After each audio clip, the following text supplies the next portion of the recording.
All right, guys, continuing our series of Inside Secrets of Suspension. We are looking at a fork off of what people consider to be their favorite suspension on the market.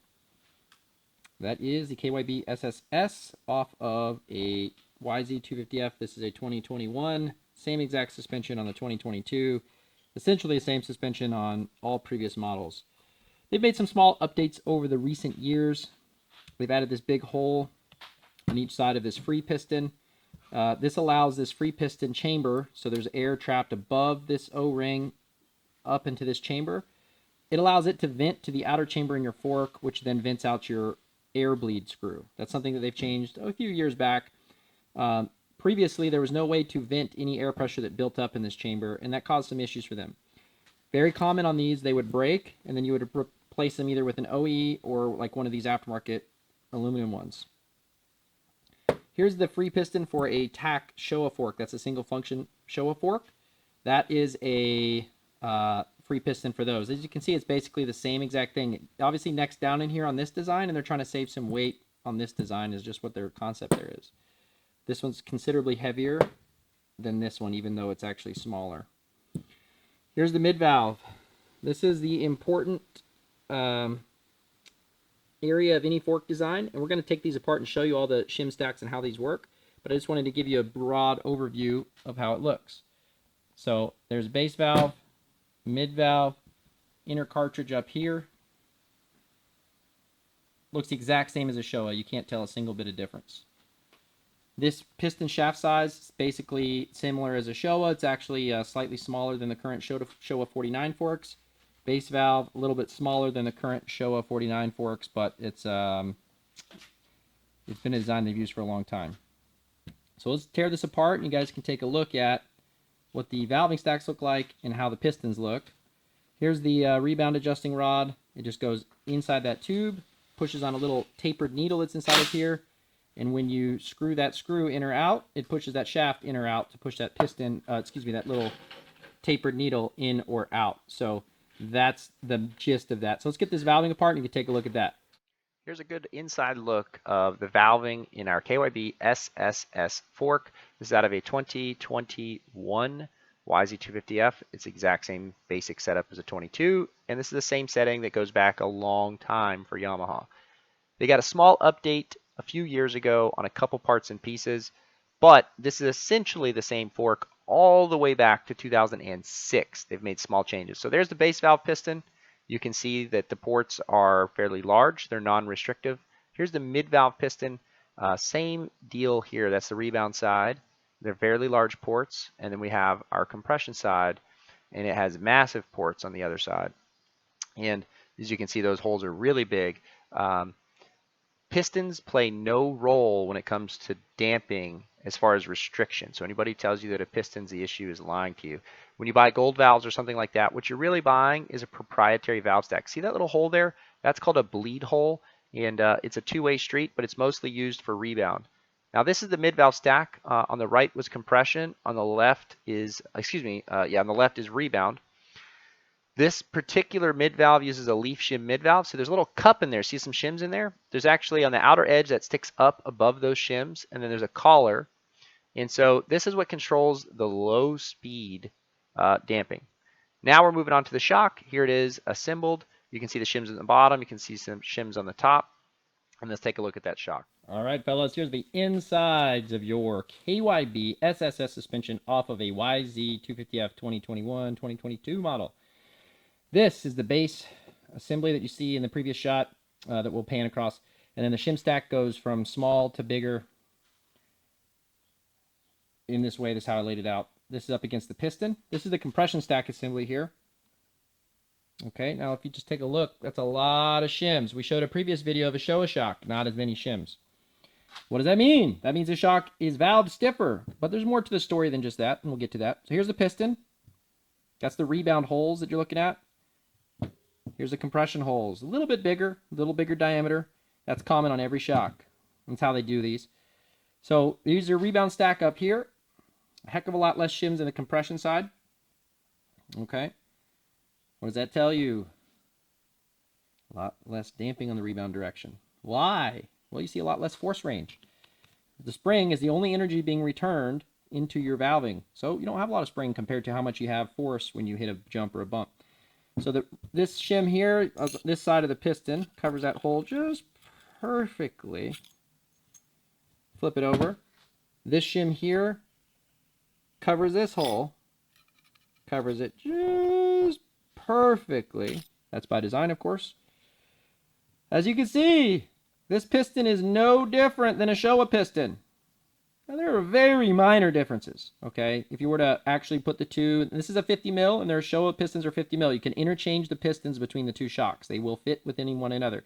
You sometimes have to change this piston band a little bit to get the friction the way you want it between the two shocks. A little bit of difference of tolerances in the shock body. And here we're talking 1/1000th of an inch or less. But they will interchange, and they do perform very slightly differently. However, between clickers and valving settings, they would perform basically identically.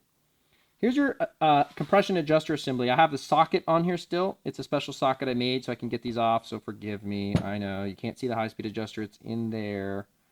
Sorry. When I put it back together, the socket will come off. So anyway, when you turn your high-speed in, it turns that little blue inner ring in or out. So it moves it, when you're turning it in, it moves it closer towards the piston that's in there, and when you screw it out, it screws it out. What it screws on is this spring right here. You push on the spring, so that blue thing goes in or out and tensions this spring. That's your high-speed spring. This is just like a, let me just try to move my camera over. This is those parts and pieces, okay? So here's the adjuster assembly. Inside of it goes this little washer right here. That's just for anti-wear reasons. Sorry, this is a challenge for me to get on camera, guys. And then this goes inside of there. It actually goes like that direction. So it goes like that. This goes over all of this like this. It's just kind of a placeholder that sets the gap between this and the piston. So this is what you tighten up against when you're tightening your high-speed adjuster. The spring goes in here like this. And then this is just a shim ring. It goes on the outside of here, again, for wear purposes. So it sits there, and this assembly sits over top just like that. And then the whole assembly sits inside like that. Okay, that's it in a nutshell. So when you turn on this spring and you tighten this spring up, what it does, if I can get a good angle on this, I'm going to work for you guys on it. Well, try to do better for you. Let me work on this. I'm working on it. See this little collar here? See if I can get this. See how that collar moved? Okay. That spring pushes on that collar right there. Right there, that collar.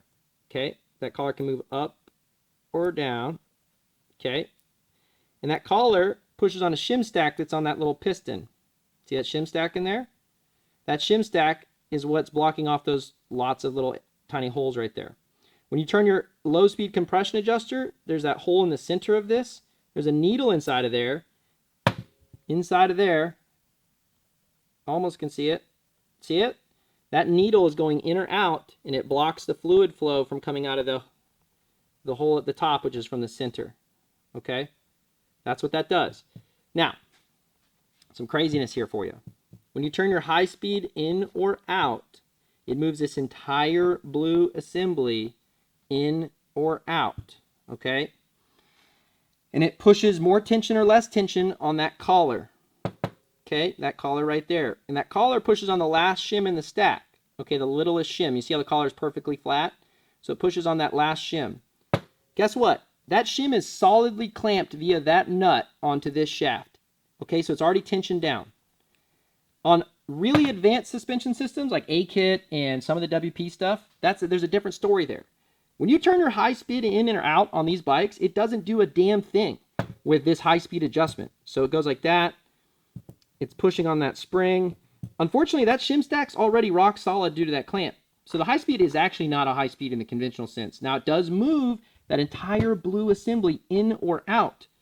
And by doing so, it changes where that needle location is relative to that hole, which is the same thing that happens when you turn your low speed. Imagine that when you turn the clicker, when you turn the high speed, you're actually changing your low speed. The reality is this high speed adjuster is not actually functional. Now there are some KYB shocks where it is functional. It actually does something, and there a lot of the aftermarket will make different parts and pieces that will make it functional. So if you take this little sleeve right there, that little thing, and you mill out the interior of it so that there's a lip on the outside, that lip will push on the outer shim. And when it pushes on that outer shim, then that tension on the spring actually plays a role.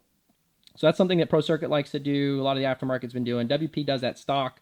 So WP high speed is actually a high speed. So that's the guts of your KYB shock. There's the shaft. Nothing special about it at all. Seal head assembly shaft. That's where the rebound adjuster needle goes. There's the piston holder, the stem. Your rebound adjuster's down at the bottom, and it just moves the shaft in or out on a spring-loaded deal inside of there. Same as any other shock on the market. So that's it. That's the guts, the secrets inside your KYB shock.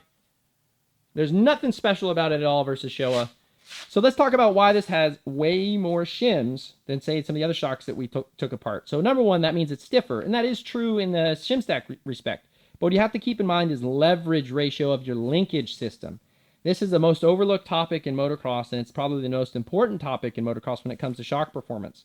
So when you have different leverage ratios, different linkage ratios, there's two things to that. There's a leverage ratio aspect, and then there's the actual progression. There's actual rising rate of it.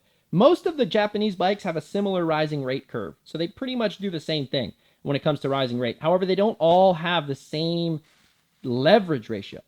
Leverage ratio is like a teeter-totter, okay? And so that actually determines your spring rate. Why does a Yamaha have a 5.5 or a 5.4 or a 5.7 on a 250 and say a Honda has a 4.8 or a 5.0 or a Cowie has a 5.0 or whatever, right? Big differences. They actually have the same wheel rate for the most part. They're really close to one another, but the leverage ratios are different. And because the leverage ratios are different, then you need different spring rates to get your sag numbers. So what happens to the valving when you have different leverage ratios? Well, it's actually super, super influential. Its leverage ratio squared is the influence on your damping. So it's a huge difference. It's not 2 times, it's squared. So you have to imagine that if we have a much larger leverage ratio, let's say the rear tire has more leverage on the shock's going to move much slower velocities than it would move on a lower leverage ratio shock. So to give you 2 examples of that, the Yamaha has big leverage ratio, so it's got like a lot of leverage, whereas the KTM has no leverage in comparison. So a KTM will run, say, a 4.2 spring, and a Yamaha will run a 5.5 to get the same exact wheel rate. What does that mean for your shock and your damping?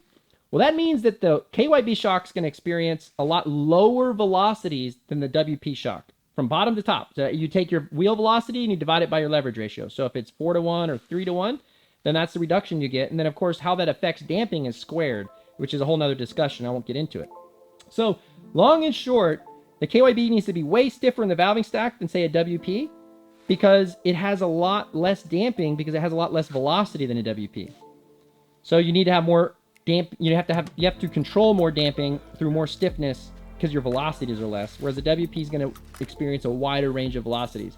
This is really critical when you play with these things, because let's just say, for example, your shock has to go from 1 to 5 meters per second, which is actually probably not accurate. Say probably 1 to 4 would be typical on the actual shock, not at the tire. But if you have a Yamaha, it might have to go 1 to 3 meters per second. So we're going to have a way different result when it comes to total damping that we get at the tire, because of the velocity range difference. So that's where these bikes differ a little bit, and that's a big difference between KYB, not KYB, but Yamaha and, say, WP and KTM. So it's not really WP. They all make very similar parts. Very similar parts.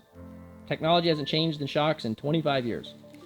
And we have old shocks to prove it.